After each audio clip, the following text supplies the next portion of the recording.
Welcome friends, আমাদের channel দি Banglish একাডেমিতে সবাইকে সুস্বাগতম। আমরা এই চ্যানেলের মাধ্যমে যারা বেসিক্যালি বেঙ্গলি স্পিকিং লার্নার তাদের জন্য ইংরাজি শেখার একটা প্ল্যাটফর্ম তৈরি করার চেষ্টা করেছি।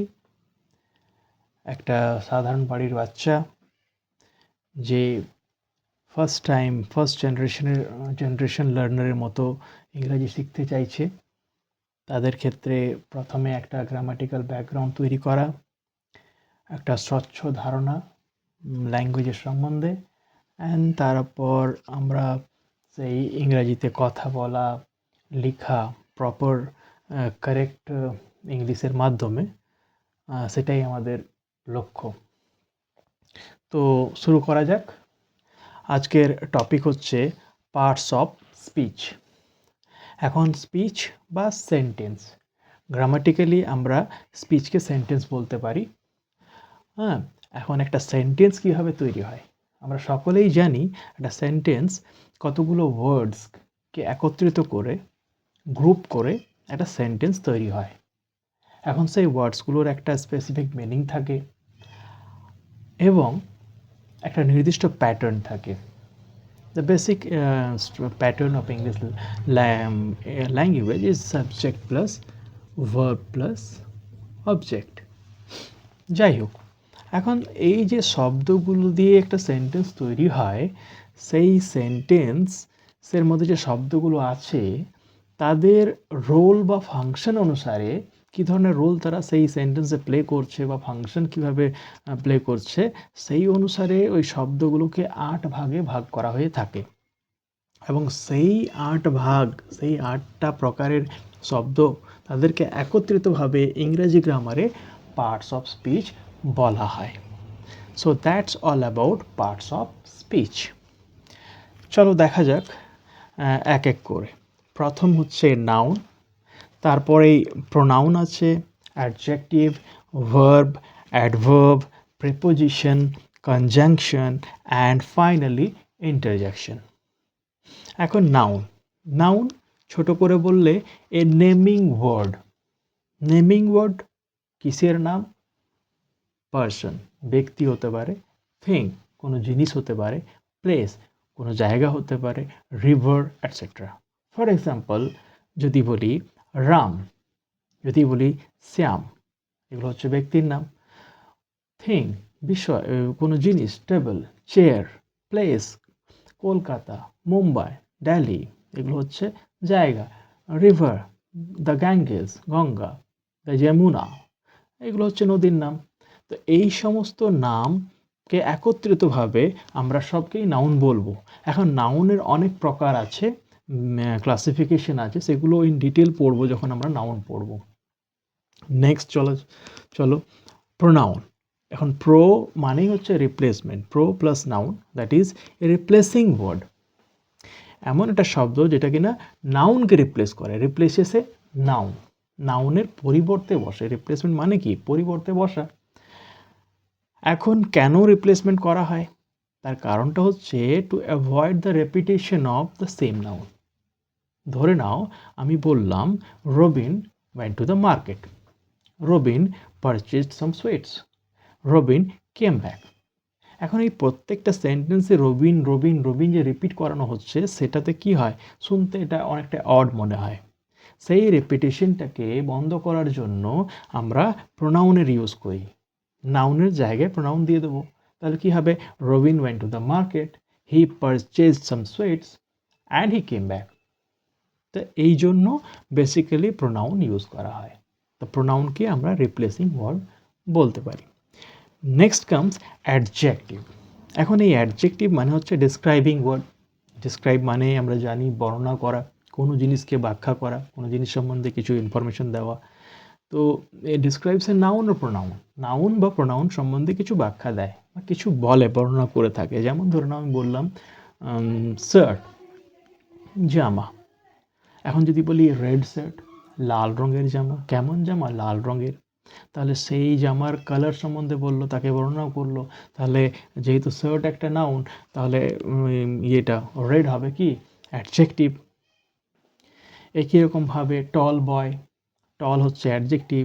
তো অ্যাডজেক্টিভ কোনো নাউনের মানে কি বলবো, লেংথ বোঝাতে পারে, হাইট উচ্চতা, ওজন বোঝাতে পারে, ওয়েট, তারপর কালার বোঝাতে পারে, কোয়ালিটি হতে পারে, ব্যাড বয়, গুড গার্ল, ঠিক আছে, কোয়ান্টিটি হতে পারে, 10 বয়েজ, এই যে কোয়ান্টিটি। তো এগুলো সবগুলোকেই অ্যাডজেক্টিভ হিসাবে ধরা যায়। নেক্সট আসছে ভার্ব, খুবই গুরুত্বপূর্ণ ভার্ব।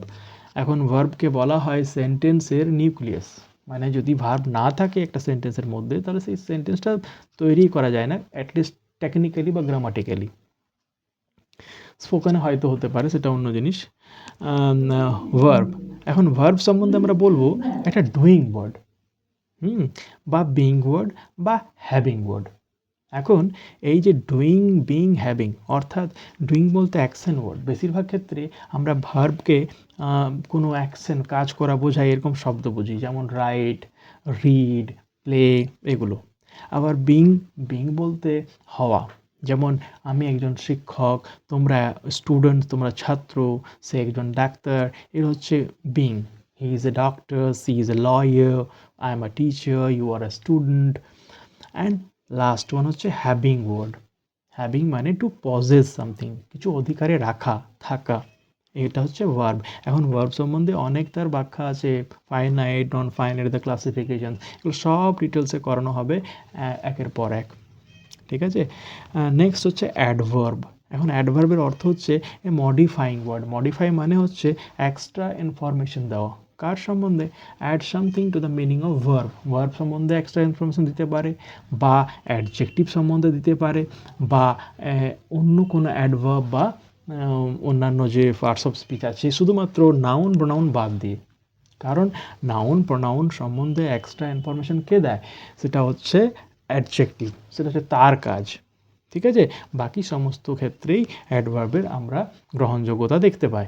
যেমন ধরে নাও হি রানস, এখন সে দৌড়ায়, হি রানস কুইকলি, সে কেমন দৌড়ায়, না খুব তাড়াতাড়ি, তাহলে কুইকলি হচ্ছে অ্যাডভার্ব, কারণ কার সম্বন্ধে বলছে, রানস, রানস হচ্ছে ভার্ব, ভার্ব সম্বন্ধে এক্সট্রা ইনফরমেশন দেওয়া মানেই হচ্ছে অ্যাডভার্ব।